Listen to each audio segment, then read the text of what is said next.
சரி, கர்த்தருடைய வார்த்தைக்கு நேராய் கலசலும். ஆதியாகமம் 26வது அதிகாரம் 24 22 24 வரைக்கும் வாசிக்கிறோம். ஆதியாகமம் 26வது அதிகாரம் 22வது வசனத்திலிருந்து 24வது வசனம் வரைக்கும் நான் வாசிக்கிறேன்.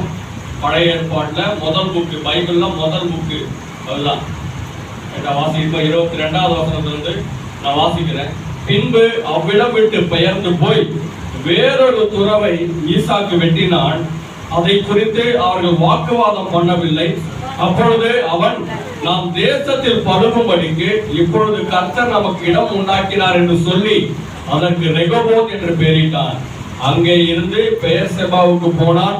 அன்று ராத்திரியிலே கர்த்தர் அவனுக்கு தரிசனமாகி, நான் உன் தகப்பனாகிய ஆபிரகாமுடைய தேவன், பயப்படாதே, நான் உன்னுடனே கூட இருந்து என் ஊழியக்காரனாகிய ஆபிரகாமின் நிமித்தம் உன்னை ஆசீர்வதித்து உன் சந்ததியை பெருக பண்ணுவேன் என்றார். ஹல்லேலூயா. ஈசாக்கு சொன்னார், அவர் நம்மை பருகி பெருக பண்ணினார். கர்த்தர் சொன்னார், என் ஊழியக்காரன் நிமித்தம் உன்னை பெருக பண்ணுவேன். நம்முடைய கர்த்தர் நம்மை பெருக பண்ணுகிற தெய்வம். ஹல்லேலூயா. இந்த 7வது மாதம் கர்த்தர் நமக்கு கொடுக்கிற வாக்கு தத்தம் பெருக பண்ணுகிற தெய்வம். அவர் நம்மை ஆசீர்வதித்து நம்மை பெருக பண்ணுகிற தெய்வம். நீங்களும் நானும் ஆராதிக்கிற தெய்வம் நம்ம அப்படியே இப்படியே இருந்துட்டு போயிடணும்னு விரும்புகிறவர்கள, நம்முடைய வருமானங்கள் நல்லா பெருகணும்னு விரும்புகிற தெய்வம். நம்முடைய பிள்ளைகள் தான் எப்படி நல்ல அறிவுல பெருகணும், ஆரோக்கியத்துல பெருகணும் நம்மள விரும்புவோமோ, நம்முடைய கர்த்தாதி கர்த்தரும் நீங்களும் நானும் நல்ல பெருக்கமாய் நல்லா பெருகணும்னு விரும்புகிற தெய்வம். ஹல்லேலூயா. நீங்களும் நானும் இதே நிலைமையில இருந்தோம், இதே வருமானத்துல இருந்தோம், இதே வியாபார லாபத்துல இருந்தோம், இதே சம்பளத்துல இருந்தோம், இதே ஜபத்துல இருந்தோம் விரும்புகிறவர்கள, அவர் நம்மை பெருகப்படுகிறவர், பெருகணும்னு விரும்புகிறவர். ஹல்லேலூயா. ஆண்டவர், நீங்க ஆதியாகமத்துல வாசி பாத்தீங்கன்னா, ஆண்டவர் ஆதாமை ஏவாள் கிட்டயும் அவர் பேசினதா இருக்கிற முதல் வார்த்தை பலுகி பெருகுங்கள். ஆண்டவர் ஆதாமை உருவாக்குனாரு. கொஞ்சம் எவ்வளவு நாள் ஆச்சுன்னு தெரியல ஏவாளை உருவாக்குறதுக்கு. எவ்வளவு நாள் அவரை பார்த்தாரு, அவங்க கூட பேசினாரு. கண்டிப்பா நிறைய பேசியிருப்பார்ல, அவரை உருவாக்கிட்டு நிறைய பேசியிருப்பார். ஏன்னா இருக்கிறது அவன் ஒருத்தன் தான். நிறைய பேசியிருப்பார், நிறைய நடந்திருக்கும். ஆனா பைபிள்ல என்ன ரெக்கார்ட் ஆயிருக்குன்னா, முதல்ல மனுஷங்கிட்ட பேசின வார்த்தையே பலுகி பெருகுங்கள். நீங்களும் நானும் பெருக்கமா இருக்கணும், பெருகணும்ன்றதுதான் ஆண்டவருடைய விருப்பம். நீங்களும் நானும் அப்படியே இருந்து விடுவதில்லை, நம்ம வாழ்க்கையில நல்ல பெருக்கமா இருக்கணும்ன்றதுதான் ஆண்டவருடைய வாஞ்சை. நீங்கள் நாம் நல்ல உயர்ந்து இருக்கணும்ன்றதுதான் அவருடைய வாஞ்சை, அவருடைய ஆசீர்வாதம். இது எப்ப நடந்தது? ஈசாக்கு முதல்ல வாழ்க்கையில பெருக்கம் வரணும்னா விசுவாச நம்பிக்கையான வார்த்தைகள் இருக்கணும். ஆண்டவர் பெருக்கத்தை கொடுக்கவே இல்லை. ஆனா ஈசாக்கு என்ன சொல்றாரு? நம்ம பெருக்கும்படி கர்த்தர் இடம் உண்டாக்கினார். அவன் வாயுடைய வார்த்தை எவ்வளவு விசுவாசமா நல்ல வார்த்தையா இருந்தது. நீங்க மளிகை கட்டலாம் சில காரியங்கள்ல போய் பாத்தீங்கன்னா, இப்ப நீங்க போய் சக்கரை கேட்குறீங்க, அங்க போய் சக்கரை இல்லைன்னா அந்த மளிகை கடைக்காரு சக்கரை இல்லைன்னு சொல்ல மாட்டார், உப்பு இருக்குதுன்னு சொல்லுவார். நல்லா கவனிச்சு பாத்தீங்கன்னா, ஏன்னா அது இல்லைன்றது அசிங்கமான வார்த்தை. இல்லைன்றது அது ஒரு நெகட்டிவிட்டி, எதிர்மறையான வார்த்தை. நம்ம என்ன பண்றோம், ரொம்ப கேஷுவலா பேசிடுவோம். இது உருப்படாது, இது சரியாகாது, அது நாசமா போயிடும், என் புள்ள திருந்தாது, எனக்கு வியாபாரம் பெருசாகாது. நான் சமீபத்துல ஒருத்தருடைய அந்த காணாம போனவருடைய போஸ்ட் கொடுத்துட்டு, இவரை தேடி கண்டுபிடிச்சா தக்க சன்மானம் வழங்கப்படும் அப்படின்னு வந்து கொடுக்கும் போதே ஒரு அம்மா சொல்றாங்க, எனக்கு தான் அந்த ராசி இல்லை பாஸ்டர், என்கிட்ட எல்லாம் கிடைக்க மாட்டாரு. கிடைக்கிறாரு, கிடைக்கல ரெண்டாவது. ஆனா இப்ப வாயின் வார்த்தை எப்படிதான் இருக்கு, எடுக்கும் போதே நடக்காது, இது உருப்படாது. இப்ப 10 சில பேர்லாம் பாத்தீங்களா, என்கிட்ட பணம் இல்ல, அது இல்ல, இது இல்ல. சாரி பாத் விதவை வீட்டுல போயிட்டு எரியா தீர்க்கதரிசி கேட்க, உங்க வீட்டுல என்ன இருக்குதுன்னு கேட்கிறாரு. உங்ககிட்ட என்ன இல்ல அந்த லிஸ்ட் போடுன்னு கேட்கல. அந்த மாதிரி சொன்னா என்ன சொல்லிருக்கோம், சோப்பு இல்ல, ஷாம்பு இல்ல, எல்லாம் சொல்லியிருக்கோம். ஆனா இவர் போயிட்டு உங்ககிட்ட என்ன இருக்குது, நான் உன்னை ஆசீர்வதிக்கும் போது என்ன இருக்குது. அப்ப நீங்களும் நானும் நல்ல விசுவாசமான நல்ல நேர்மறையான வார்த்தைகளை பேசதான் நம்மளை வச்சிருக்கிறார். ஹல்லேலூயா. ஆண்டவர் வாழ்க்கையில எடுக்க விரும்புறது தவறான வார்த்தைகள். எப்ப பார்த்தா இது உருப்படாது, நடக்காது, நான் வீடு கட்ட முடியாது, என் பிள்ளை கல்யாணம் ஆகாது, என் சபை பெருகாது, எனக்கு நல்ல ஜபாவி வராது, அபிஷேகம் வர, எதிர்மறையான எண்ணம் இல்லை, எதிர்மறையான வார்த்தைகள் இல்லை, நல்ல ஆசீர்வாதமான வார்த்தைகளை பேசதான் ஆண்டவர் நம்மளை வச்சிருக்கிறார். ஹல்லேலூயா. ஈசாக்குக்குள்ள அந்த தெளிவு இருந்தது.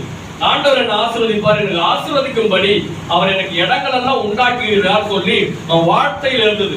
கர்த்தர் எப்போ பெருக்கத்தை சொல்றாரு, 24வது வசனத்துல ஆண்டவர் சொல்றாரு, உன்னை பெருக பண்ணுவேன்னு. ஆனா ஈசாக்கு கர்த்தருக்கு 2 வசனத்துக்கு முன்னாடி சொல்லிடுறாரு, ஆண்டவர் என்ன பெருக பண்ணுவார். ஆண்டவருக்கு முன்னாடி அந்த விசுவாச வார்த்தை அவருக்குள்ள இருந்துச்சு. அப்ப ஆண்டவர் அதை கனப்படுத்தினார். அப்ப நம்ம வாழ்க்கையில விசுவாசமான எண்ணம், நேர்மறையான எண்ணம் ரொம்ப முக்கியம். இந்த பெரும்பாலுள்ள ஸ்திரியை, பெரும்பாலுள்ள இந்த குதிரை போக்கு இருக்கிற பெண்ணை பத்தி பைபிள்ல படிக்கும் போது மார்க் 5வது அதிகாரம் 28, 29 நான் வாசிக்கிறேன். மார்க் 5வது அதிகாரம் 28, 29 வசனம் சொல்லுது, ஜனக்கூட்டத்துக்குள்ளே இயேசுக்கு பின்னாக வந்து அவருடைய வஸ்திரத்தை தொட்டால் உடனே அவருடைய உதரத்தின் ஊரல் நின்று போயிற்று. அந்த வேதனை நீங்கி ஆரோக்கியம் அடைந்ததை அவன் சரீரத்தில் உணர்ந்தான். ஆண்டவருடைய டிரெஸ்ஸை தொட்ட போது, உடையை தொட்ட போது அந்த அம்மாவுடைய ரத்த போக்கெல்லாம் நின்று போனதுன்னு பைபிள படிக்கிறோம். அது நடக்கிறதுக்கு, அற்புதம் நடக்கிறதுக்கு முன்னாடி அந்த அம்மா இருதயத்தில் நினைச்சாங்க, நான் அவர் போயிட்டு அவரோட டிரெஸ்ஸோட ஓரத்தை தொட்டா கூட போதும், என் பலவீனம் மாறிடும். எவ்வளவு பேர் நெருக்கிறாங்க, நானும் போய் சும்மா தொட்டு வரேன், நடந்தா நடக்குதுன்னு சொல்லல. அந்த அம்மாவுடைய எதிர்பார்ப்பு, அந்த அம்மாவோட விசுவாசம் என்ன, நான் போய் அவரை தொடுவேன், எல்லா தடைகளை மத்தியிலும் நான் தொட்டா போதும், என் வியாதி நீங்கிடும்னு அவங்க விசுவாசமா நேர்மறையா அந்த விசுவாசத்தோடு தொட்டாங்க. ஆண்டவர் அற்புதங்களை நடத்தினார். இன்னைக்கு நீங்களும் நானும் அப்படி நேர்மறையா யோசிக்கதான், நான் உங்க தொழிலை கர்த்தர் ஆசீர்வதிப்பார், உங்க வியாபாரத்தை ஆசீர்வதிப்பார், என் குடும்பத்தை ஆசீர்வதிப்பார், நல்ல நேர்மறையான காரியங்கள் எல்லாம் நினைக்கதான் ஆண்டவர் நம்மளை வச்சிருக்கிறார். அல்லேலூயா. ஈசாக்கு இதெல்லாம் நினைச்சு நடந்தெல்லாம் விசுவாச அறிக்கை சொன்ன போது அவனுக்கு எல்லாம் நல்லபடியா நடந்தில்ல. நிறைய பிரச்சனை, துறவுகள் தோண்ட எல்லாம் பிரச்சனை தான் போட்டு இருக்கிறாங்க. ஆனா அதன் மத்தியிலேயும் ஆண்டவர் ஆசீர்வதிப்பார் என்ற விசுவாச நேர்மறையான எண்ணம் இருந்தது. ஆண்டவர் அவனை ஆசீர்வதித்தார். ஹல்லேலூயா. அவன் பிரச்சனையின் மத்தியிலே நல்லபடியா நேசிக்கத்தான் ஆண்டவர் அவனை வச்சிருக்கிறார். 2வது, ஆண்டவர் சொன்னாரு, ஈசாக்கே நீ ரொம்ப நல்லவ மாதிரி பார்க்க அழகா இருக்கிற, அதனால நான் உன்னை ஆசீர்வதிக்க போறேன்னு சொல்லல. ஆண்டவர் என்ன சொன்னாரு, என் உங்க அப்பா இருக்கிறார், நீயே உன்னை விட்டுரு, நீ டீல்ல விடு. உங்க அப்பா ஆபிரகாம் இருக்கார்ல, அந்த ஆபிரகாம் என் ஊழியக்காரன், அதனால உன்னை பெருக பண்ணுவேன். உங்க அப்பா ஊழியக்காரனா இருக்கிறதுனால நான் உன்னை ஊழியம் செய்கிறவர்களை ஆண்டவர் பெருக பண்ணுவார், ஊழியம் செய்கிறவர்களை பெருக பண்ணுவார். அல்லேலூயா. அந்த வசனம் சொல்லுது, மத்தேயு 27வது அதிகாரம் 57, 58 நான் வாசிக்கிறேன். மத்தேயு எழுதின சுவிசேஷம் 27வது அதிகாரம் 57, 58. சாயங்காலமான போது இயேசுவுக்கு சீஷனும் ஐஸ்வர்யவானுமாய் இருந்த யோசேப்பு எனும் பேர் கொண்ட அரிமத்தியா ஊரானாகிய ஒரு மனுஷன் வந்து பிலாத்தினிடத்தில் போய் இயேசுவின் சரீரத்தை கேட்டான்.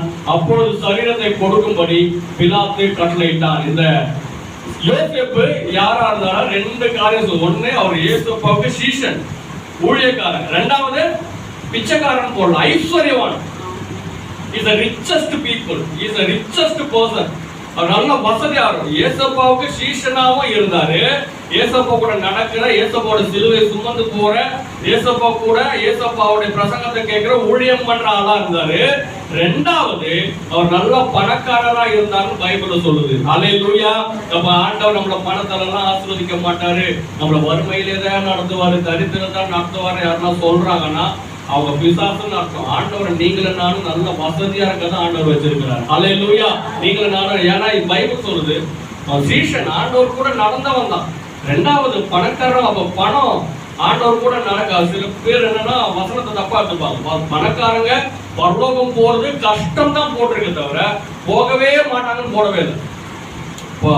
பணக்காரங்களாம் பரலோகத்துக்கு போக மாட்டாங்க. ஆபிரகாம் பெரிய பணக்காரன், ஈசாக்கு பெரிய பணக்காரி, யாக்கோபு பெரிய கோடீஸ்வரங்க, அவங்களும் பரலோகத்துல இருக்கிறாங்களே.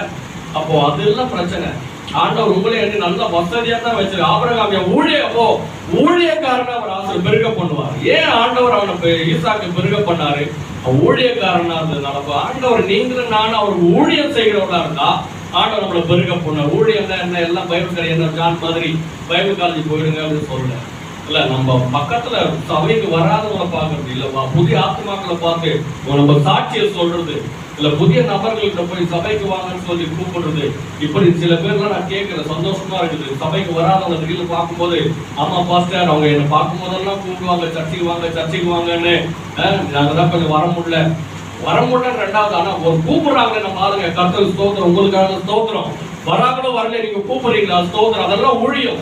அப்ப ஆண்டவருக்கு நீங்களும் நானும் ஊழியம் பண்றபடியா ஆண்டவர் நம்மளை பெருக பண்ணுவார். கண்ணை மூடி ஜெபம் பண்ணுவோம். இந்த மாதம் ஆண்டவர் நம்ம பெருக பண்ணுகிற மாதம்.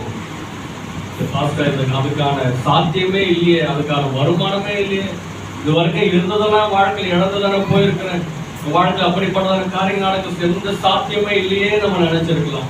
ஈசாக்கு அப்படிதான், எவ்வளோ பெருக முடியாதபடி எவ்வளோ பிரச்சனைகள், கொள்ளாத மனுஷர்கள் அவன் செய்த எல்லா காரியங்களும் மூடி போட்டார்கள், அவன் வெட்டின துறவுகள் எல்லாம் மூடி போட்டாங்க. ஆனா அதன் மத்தியிலும் ஆண்டவர் அவனுக்கு இடம் அவன் பெருகும்படி அனுகிரகம் பண்ணினார். அன்பு நல்ல தகப்பனே, எல்லாம் ஜோம் ஆண்டவரை வாழ்க்கையில எல்லாம் இயேசுக்கு சித்தனா ஆண்டவரே ஒருத்தர் ஆண்டவரே எங்க வாழ்க்கையில நாங்கள் முயற்சி செய்து நாங்கள் உயரும்படி எடுத்து அநேக